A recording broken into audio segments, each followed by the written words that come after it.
علي صالح شوري دي بالخصوص په موږ علماء سره د دې باندې خبره وکړو چې د کوم جماعتونو شهیدان کیږي ټیک ته اسلام په نقطه نظر باندې به اسه بل نامونه یې ځکه شهر شي او قانون دا اسلامي خو بیگم څه خبره وار بدلې یقینا ډیر دوکر ته ورسېده کبه یو سړی اسلام خبره دې کلیر کی کنه چې اسلام دا تقاضا کوي شهید کوي یا ما شهید کوا الته بل درواغ مولانا صاحب دی په حواله خطاب ور بدلې څه وای دا شهیدون فرمان خان اتل چې شریعت چې کوم موقف تکنه ادا چې مقصوبه جیبان چیرته جماعت جوړ شي کنه جماعت دین او دغه چې مونږ شکار نه ده او یګنه بعد اړنګول ډیر بهتر کار ده خو دو جماعت مبارک چې زدا وایم چې د مولانا صاحب د کوم سټاند واخیسته د افتیر راسه او دو لګاتار کلا بوټي کاږي او کلا یو کوي او کلا بل کوي دغه ډیر خپه کړلو او دوه ویل چې مستفاده نه ولله اتلال چودري وای چې شپږو میاشتو سره لګیا یو سامان منتقل کړه دا یو شای بل شای جای ور کړه دا یغه باوجود دوه چیرې موقف خپل خلکو ته واځي کین نو دا خلک ولې دو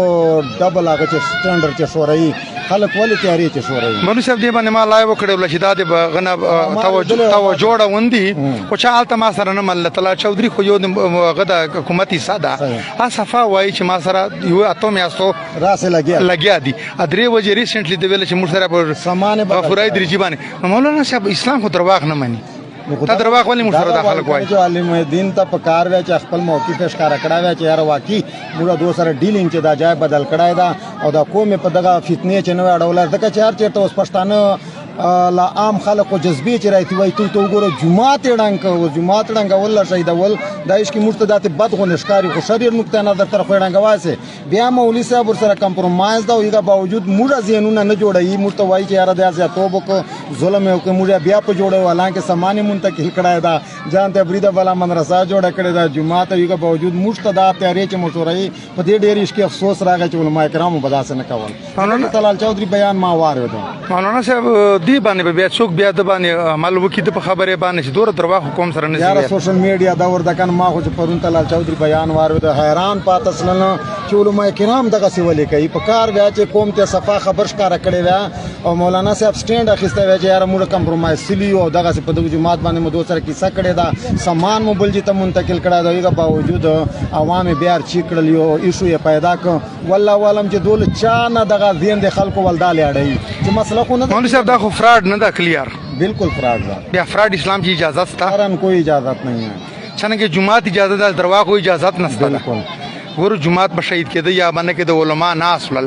دا درواغ وایي چې مثال لکه ماته پته رات شهید کا وایي چې نه موږ سره مشاوره چې کوم ظلم دی خلکو د سره دوه سره کړای دا چې دوی خلکو سره درواغ وایي ولې وایي بالکل موږ د نور اوس دې تیارې چې نشوري سوشل میډیا ډیر زر سړی ته جواب ورکړي نن ما دا پوسټونه کتلېګه چې دا اندازه ماته ولګېدله چې عوامو اوس لکه سینه خبر سلل چې کوم دوه باندې ګرم سلی اوس دوه تشکنجا کوي شیرا کوي مولوی صاحب ګورو دورو نوبت چا جوړ کړي یو عالم سړی ته سړی ښکنځا کوي عالم دینانو جوړ کولې علماء کرامو ته پکار وی چې دوه سیخ قوم تشکار کړو چې موږ شپږو میاشتو سره کمپرمایز